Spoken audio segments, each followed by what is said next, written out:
Hello everyone, welcome back to my channel occult a mystic force. I hope आप सभी अच्छे होंगे। आप सभी के भीतर बैठे परमात्मा को मेरा आत्मनमन। तो फ्रेंड्स, आज हम बात करेंगे प्रारब्ध कर्मों के बारे में कि कैसे हमारे प्रारब्ध कर्मों का फल भोगे बिना हम बच नहीं सकते। कैसे हमारे प्रारब्ध कर्म हमारे पीछे साए की तरह चलते हैं, जिनसे बच पाना हम सबके लिए इम्पॉसिबल है। प्रारब्ध किसे कहते हैं, जान जाओगे तो आपके सभी प्रश्नों का समाधान आपको मिल जाएगा। तो आप सबसे एक रिक्वेस्ट है, इस वीडियो को पूरा ध्यान से सुनिएगा। इस वीडियो को बिल्कुल भी स्किप मत कीजिएगा। क्या पता परमात्मा ऐसा कुछ सुनवा दे आपको जो आपके लिए सुनना बहुत ज़रूरी हो, या फिर जिसमें आपके प्रश्नों के उत्तर छिपे हो। तो प्लीज़ बने रहिएगा मेरे साथ इस वीडियो के एंड तक। तो चलिए स्टार्ट करते हैं। क्रियामान कर्म और संचित कर्म को लेकर मैंने वीडियो पहले से ही चैनल पर अपलोड कर रखी है। तो अगर आप इसे और डीपली समझना चाहते हैं तो प्लीज़ उन वीडियो को देखिएगा ज़रूर। तो जैसे कि हम जो भी काम अपनी डेली लाइफ में करते हैं वो होते हैं हमारे क्रियामान कर्म। कुछ क्रियामान कर्म ऐसे होते हैं जिनका फल हमें तुरंत मिल जाता है, पर कुछ क्रियामान कर्म ऐसे होते हैं जिनका फल हमें तुरंत नहीं मिलता, इसीलिए वो संचित कर्मों में बदल जाते हैं, वो संचित हो जाते हैं, जिन्हें पेंडिंग कर्मास भी कहते हैं, और जिनका फल समय आने पर हमारे सामने प्रारब्ध के रूप में आता है। अब इसी तरह हमने अपने कई जन्मों में ना जाने कितने क्रियामान कर्म कर रखे हैं जिनका फल हमें नहीं मिला है, और जो हमारे संचित में जमा हुए पड़े हैं, और जिनका फल हमें मिलना अभी बाकी है। और उन्हीं संचित कर्मों का फल समय आने पर हमें प्रारब्ध के रूप में भोगना पड़ेगा। इतना ध्यान रखिएगा, हम जो भी कर्म कर रहे हैं उनका फल हमारे साथ जुड़ते जा रहा है। फिर चाहे हम उससे पीछा छुड़वाने के लिए कितनी भी उछल कूद क्यों न कर ले, उस भोग को भोगे बिना हमारा वो कर्म शांत होगा ही नहीं। फल हमारे पीछे पीछे घूमता ही रहेगा और उसे भोगे बिना हमें छुटकारा नहीं मिल सकता। इसीलिए कर्म करने से पहले 1000 बार सोचना चाहिए, और अगर अब कर्म हो ही गया है तो उसे छूटने के लिए बेकार दौड़ना नहीं चाहिए। और जब वह कर्म प्रारब्ध बनकर हमारे सामने आ जाए तो उसका सामना करना चाहिए और उसे भोग लेना चाहिए।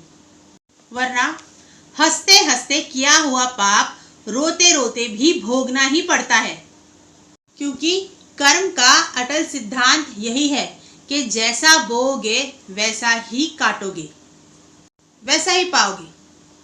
हम सभी ने कहीं ना कहीं ये एक्सपीरियंस भी किया है और ऑब्जर्व भी, कि जो व्यक्ति न्याय नीति और धर्म से चलता है वो इस संसार में दुखी ही देखा जाता है, और जो अधर्म अनीति करता है, धोखेबाजी करता है, उस इंसान के पास ना जाने कितनी सुख सुविधाएं और कितना बैंक बैलेंस देखा जाता है। और जब हम ऐसा होते हुए देखते हैं ना, तो कहीं ना कहीं हमारा विश्वास डगमगा जाता है।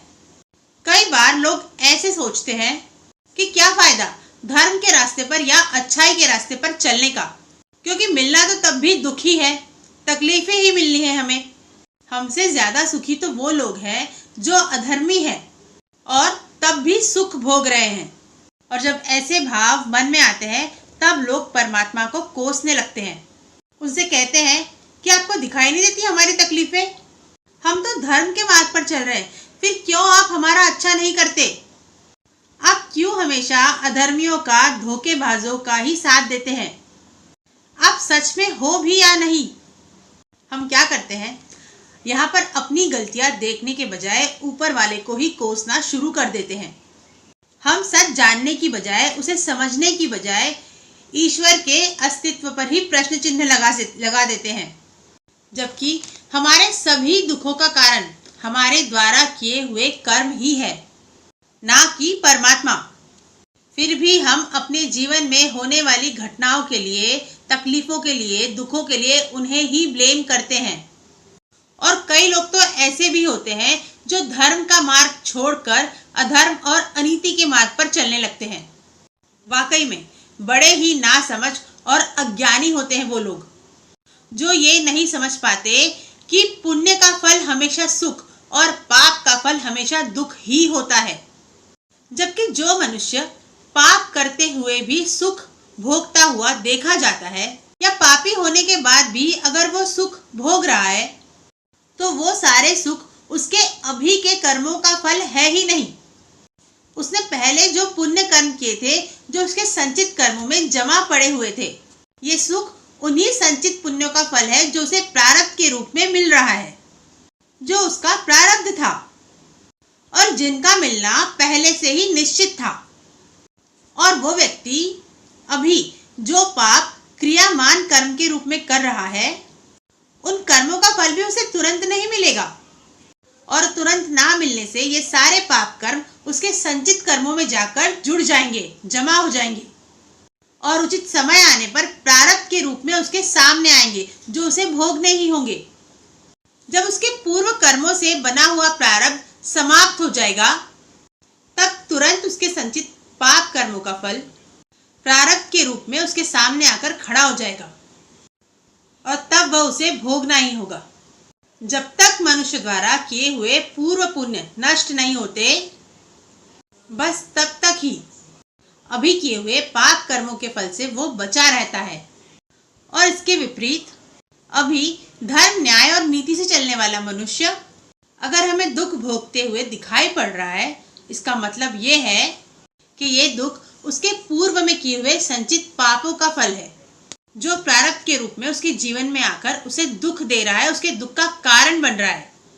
और इसीलिए धर्म के मार्ग पर चलने के बावजूद भी उस व्यक्ति को दुखों का सामना करना पड़ रहा है। और इसी तरह उसके द्वारा किए हुए अभी किए हुए अच्छे कर्म सही समय आने पर सुख के स्वरूप में प्रारब्ध के रूप में आकर उसे अवश्य ही मिलेंगे। अब यहाँ पर मैं एक एग्जाम्पल देकर समझाऊंगी इस बात को। अब जो लोग भी गांव में रहते हैं या जो लोग भी गांव में आते जाते रहते हैं, उन्होंने ये तो देखा ही होगा कि गांव में अनाज रखने के लिए मिट्टी से बनाई हुई ऊंची ऊंची कोठियां होती है। उनमें ऊपर से अनाज डाला जाता है और नीचे एक छेद होता है ताकि जिससे वो अनाज बाहर निकल सके, ताकि जितने अनाज की जरूरत हो उतना अनाज उस छेद से निकाला जा सके। अब ध्यान से सुनिएगा। मान लीजिए एक कोठी आपकी है और एक कोठी मेरी। आपकी जो कोठी है उसमें अच्छे क्वालिटी के गेहूं भरे हुए हैं और मेरी कोठी में बहुत ही लो क्वालिटी का बाजरा भरा हुआ है और आप उस अच्छी क्वालिटी के गेहूं का आटा खा रहे हैं और मैं उस लो क्वालिटी वाले बाजरे का आटा खा रही हूँ, जो मेरे लिए बहुत ही बोरिंग है या जो मेरे लिए बहुत ही तकलीफ वाली बात है या जिसे मैं नहीं खाना चाहती पर फिर भी मुझे वो खाना पड़ रहा है क्योंकि मेरी परिस्थिति नहीं है कि मैं अच्छी क्वालिटी के गेहूं खा सकूं। और ये स्थिति कई सालों से बनी हुई है। अब मान लीजिए काल ने अपना पहिया घुमाया, समय का फेर हुआ और आपके साथ कुछ ऐसा हुआ कि आपको अपनी कोठी में लो क्वालिटी वाले बाजरा डालने की नौबत आ गई और उसी समय सेम टाइम पर मेरा टाइम भी बदला और मैं अब अपनी कोठी में हाई क्वालिटी के गेहूं डालने लगी। अब जब तक मेरी कोठी में वो लो क्वालिटी का बाजरा रखा हुआ है तब तक उस कोठी के छेद से बाजरा ही निकलेगा और मुझे वही खाना पड़ेगा। और इसी तरह जब तक आपकी कोठी में अच्छी क्वालिटी वाले गेहूं होंगे, आपकी कोठी से पहले वो गेहूं ही बाहर आएंगे।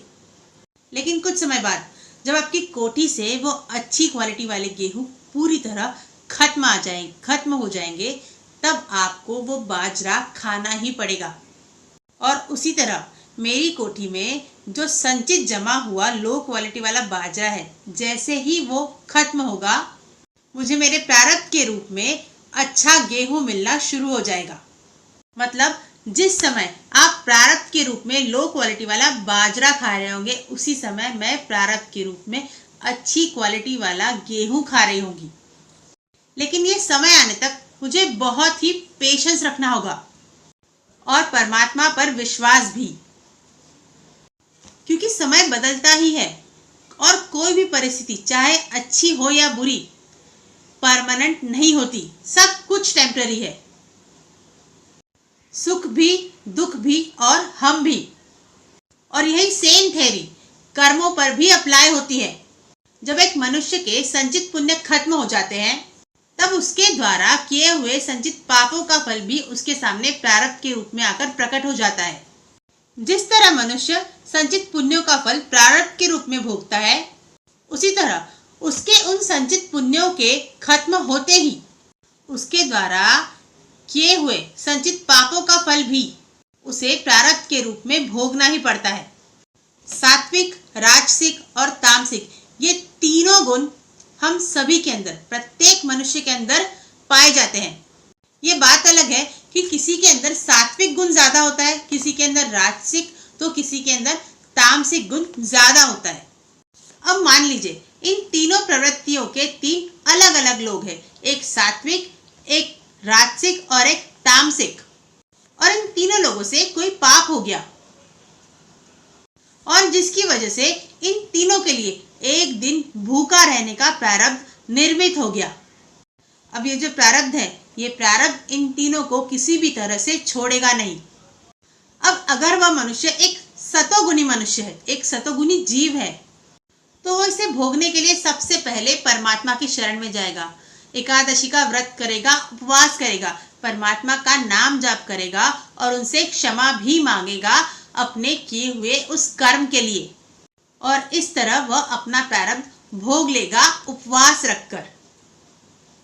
अब वो व्यक्ति जो रजोगुनी है, तो उसके सामने परिस्थितियां ही ऐसी आएगी कि सुबह से ही उसे घर से भूखा प्यासा निकलना पड़ेगा और वो मनुष्य सारा दिन किसी न किसी काम में इस तरह से फंसा रहेगा कि उसे खाना खाने का समय भी नहीं मिल पाएगा। और इसी तरह रात को भी उसके सामने कोई ऐसा प्रोजेक्ट होगा जिसे उसको सुबह कंप्लीट करके देना बहुत ज़रूरी हो जाएगा और जिसकी वजह से उसे खाना नसीब नहीं होगा, वो भूखा ही रह जाएगा उस प्रोजेक्ट को कंप्लीट करने के लिए। और इस तरह वो रजोगुनी मनुष्य एक दिन भूखा रहने के अपने प्रारब्ध को भोग लेगा। अब आते हैं उस तमोगुनी मनुष्य पर, तो उसके साथ कुछ ऐसा होगा कि उसके सामने खाना आते ही, खाने की थाली पर बैठते ही उसे खाना अच्छा नहीं लगेगा। उसकी बुद्धि ही कुछ ऐसी हो जाएगी कि खाना खराब है ऐसा कहकर वो थाली पटक देगा और अपनी पत्नी के साथ झगड़ा और मारपीट लड़ाई करेगा और घर से भूखा प्यासा ही ऑफिस चला जाएगा और वहां पर भी वो सबके साथ सारा दिन लड़ेगा और रात को फिर घर वापस आकर अपना सारा गुस्सा अपनी पत्नी और अपने बच्चों पर निकालेगा और भूखा ही सो जाएगा। और इस तरह से वो तमोगुनी मनुष्य भी एक दिन अपने भूखे रहने का प्रारब्ध भोग लेगा। तो उस सत्वगुणी व्यक्ति ने एक दिन उपवास रखा और अपने भूखा रहने का एक दिन का प्रारब्ध भोगा, साथ ही उसने परमात्मा से क्षमा भी मांगी और उनका नाम जाप भी किया और जिसकी वजह से उसने थोड़ा पुण्य भी कमा लिया और उस पुण्य के रूप में एक नए क्रियामान कर्म का निर्माण भी किया जो उचित समय आने पर उसके सामने प्रारब्ध के रूप में आएगा। और जो रजोगुनी मनुष्य है उसने सारा दिन काम में बिताकर अपना प्रारब्ध भोगा और ऐसा करते हुए उसने ना तो कोई पुण्य कर्म किए और ना ही किसी पाप कर्म का निर्माण किया, मतलब उसका कोई क्रियामान कर्म नहीं बना। अब वो मनुष्य जो तमोगुनी है उसने सारा दिन कलह कलेश किया, अपनी पत्नी से अपने बच्चों से मारपीट की और भूखा रहकर अपना प्रारब्ध भोगा और उस प्रारब्ध को भोगते हुए भी उसने एक नए पाप का निर्माण किया, एक क्रियामान कर्म, अपने बच्चों और अपनी पत्नी को मारपीट करने का एक नया कर्म। और अब उसके द्वारा किया हुआ ये पाप कर्म भी प्रारब्ध के रूप में उसे भोगना ही होगा।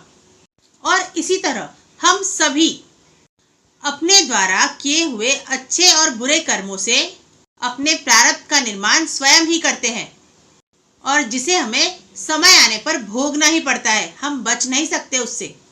और इसी तरह हमारे जीवन में जितने भी अच्छे या बुरे लोग आते हैं, वे सभी लोग हमारे द्वारा किए हुए किसी न किसी अच्छे या बुरे कर्म के ही परिणाम स्वरूप हमारे जीवन में हमारा प्रारब्ध बनकर हमें मिले हुए हैं, जिनसे हम चाह कर भी भाग नहीं सकते। अगर हम किसी रिश्ते, किसी परिस्थिति या किसी व्यक्ति से भागना चाहेंगे तब भी हम नहीं भाग पाएंगे, हम भाग ही नहीं सकते, क्योंकि हम सभी प्रकृति के इस नियम से बंधे हुए हैं।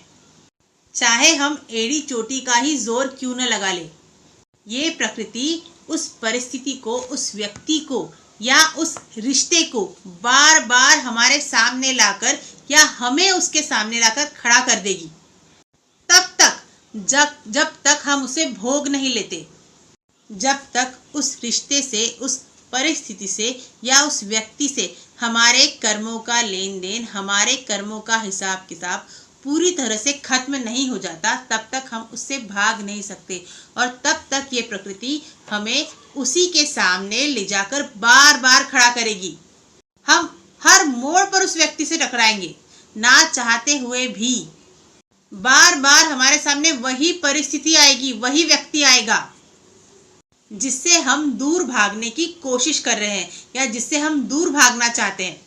हम सभी के जीवन में ऐसी कई परिस्थितियां, ऐसे रिश्ते या ऐसे लोग होंगे जिनसे हमने दूर भागना चाहा है पर भाग नहीं पाए। हमने जितना ज्यादा भागने की कोशिश की, हमारा प्रारब्ध या फिर यूं कहे कि ये प्रकृति, इस प्रकृति ने उससे डबल फोर्स के साथ हमें उस व्यक्ति या उस परिस्थिति के सामने लाकर खड़ा किया है बार बार। आखिर ऐसा क्यों? क्या कभी जानने की कोशिश की है क्यों हम बार बार किसी एक ही व्यक्ति के सामने खड़े होते हैं, खुद को खड़ा पाते हैं, दूर जाने की कोशिश करते हैं पर भी जा नहीं पाते? क्यों? क्योंकि वो हमारे प्रारब्ध में है या हम उसके प्रारब्ध में, या यूं कहे कि हम दोनों का प्रारब्ध जुड़ा हुआ है। कुछ तो ऐसा है जो सेटल होना बाकी है, तभी हम बार बार ना चाहते हुए भी उसी व्यक्ति से या उसी परिस्थिति से टकराते हैं। हम सभी के साथ ऐसा कुछ न कुछ कभी ना कभी हुआ है। तो थोड़ा सा फ्लैशबैक में जाइए और सोचिए इस बारे में, चीजें आपके सामने क्लियर हो जाएगी। और जो कुछ भी आपके जीवन में घट रहा है, आप उन घटनाओं का कारण भी समझ पाएंगे, क्योंकि अकारण कुछ नहीं होता। हमारे जीवन में जो भी घट रहा है वो हमारे किसी न किसी जन्म के संचित कर्मों का ही परिणाम है, जो हमें इस जन्म में प्रारब्ध के रूप में प्राप्त हो रहा है। तो किसी परिस्थिति, किसी व्यक्ति या किसी घटना को ब्लेम करना बंद कीजिए और जो भी आपके जीवन में घट रहा है, जो भी हो रहा है, उसे खुले दिल से स्वीकार कीजिए, उसे एक्सेप्ट कीजिए। दुख कब होता है बताइए मुझे? दुख तब होता है जब हम चीजों को या हमारी लाइफ में घटने वाली घटनाओं को एक्सेप्ट नहीं कर पाते और उससे अटैच हो जाते हैं, और इसी अटैचमेंट की वजह से हम उस सिचुएशन में स्टक हो जाते हैं और हम हमेशा एक ब्लेमिंग एनर्जी में रहते हैं। सो बी द ऑब्जर्वर, दृष्टा बनिए और दृष्टा भाव से हर स्थिति को, हर घटना को देखने की, समझने की कोशिश कीजिए। जो भी हो रहा है उसे पूरे कॉन्शियस के साथ, पूरे दिल से स्वीकार कीजिए।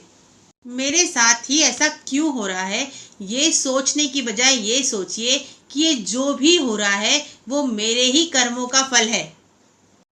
तो मेरे साथ जो भी हो रहा है उसके लिए मैं जिम्मेदार हूँ और मुझे सब स्वीकार है। और इसी तरह हर छोटी बड़ी घटना जो घट रही है आपके जीवन में, उसके लिए दूसरों को ब्लेम करना बंद कीजिए। लोगों में दोष ढूंढने के बजाय खुद में दोष ढूंढिए। ये गलत है, वो गलत है, इस पर ध्यान देने की बजाय मैं कहाँ गलत हूँ, इस बात पर ध्यान दीजिए और उसे सुधारने की कोशिश कीजिए। हम दुनिया भर के लोगों को नहीं सुधार सकते, तो पहली शुरुआत खुद से करनी होगी। इस सुधार की शुरुआत, इस बदलाव की शुरुआत अपने आप से कीजिए। अपनी गलतियां एक्सेप्ट कीजिए। अगर मैं गलत हूँ तो हाँ, मैं गलत हूँ, मुझसे गलती हुई है, ये मान लीजिए। एक्सेप्टेंस ले आइए अपनी लाइफ में, तो तकलीफ अपने आप कम हो जाएगी। आप ब्लेमिंग एनर्जी से बाहर आ जाएंगे और पीसफुल स्टेट में रहने लगेंगे। और सबसे इम्पोर्टेंट बात, अपने कर्मों पर ध्यान देना शुरू कीजिए कि मैं जाने अनजाने में कहीं किसी गलत क्रिया मान कर्म का निर्माण तो नहीं कर रहा हूं। आपको हर समय अलर्ट रहना होगा, क्योंकि हर समय आप अपने प्रारब्ध का निर्माण खुद ही कर रहे हैं, कर्म रूपी बीज बोकर, जो भविष्य में अच्छे या बुरे फल के रूप में आपके सामने आने वाला है, जिस फल को आपको लेना ही होगा, भाग नहीं सकते। इसीलिए जो भी कर रहे हैं बहुत ही सोच समझ कर कीजिए, नहीं तो पुनरपि जननम पुनरपि मरणम पुनरपि जननी जठरे शयनम यह संसारे खलु दुस्तारे कृपया पाही पारे मुरारे। अर्थात बार बार जन्म लेना और बार बार मृत्यु को प्राप्त करना होगा, बार बार माता के गर्भ में निवास करना होगा, अपने कर्मों को काटने के लिए, अपने प्रारब्ध को भोगने के लिए बार बार इस संसार में आना होगा। और ये चक्र ऐसे ही तब तक चलता रहेगा जब तक आप इस सत्य को स्वीकार नहीं कर लेते कि आपके जीवन में जो भी हो रहा है वो आपका प्रारब्ध है और आपके जीवन के सभी दुखों का कारण आप स्वयं हैं। आप जिस दिन ये समझकर अपने कर्म ठीक करने के लिए पहला कदम बढ़ाओगे, उसी दिन से मोक्ष के अधिकारी बन जाओगे। तो हर स्टेप बहुत ही सोच समझ कर लेना है और अपनी गलती माननी है, और उसके लिए क्षमा मांगनी पड़े तो क्षमा भी मांगनी है, और अगर क्षमा करना पड़े तो क्षमा भी करना है। तो अब मिलते हैं अपनी नेक्स्ट वीडियो में। अगर आपको वीडियो अच्छी लगी है तो प्लीज़ इसे शेयर कीजिए और मेरे चैनल को सब्सक्राइब कीजिए। और जितने भी लोग टाइम निकाल कर मेरी वीडियोस को देखते हैं, मुझे सुनते हैं, उन सभी को थैंक यू। इतने प्यार और इतने पेशेंस के साथ मेरी इन वीडियोस को देखने के लिए और अपना इतना वैल्यूएबल टाइम देने के लिए thank you so much from the bottom of my heart. Thank you so much for listening. With lots of love, gratitude and infinite blessings to all of you. हर हर महादेव, जय माता दी।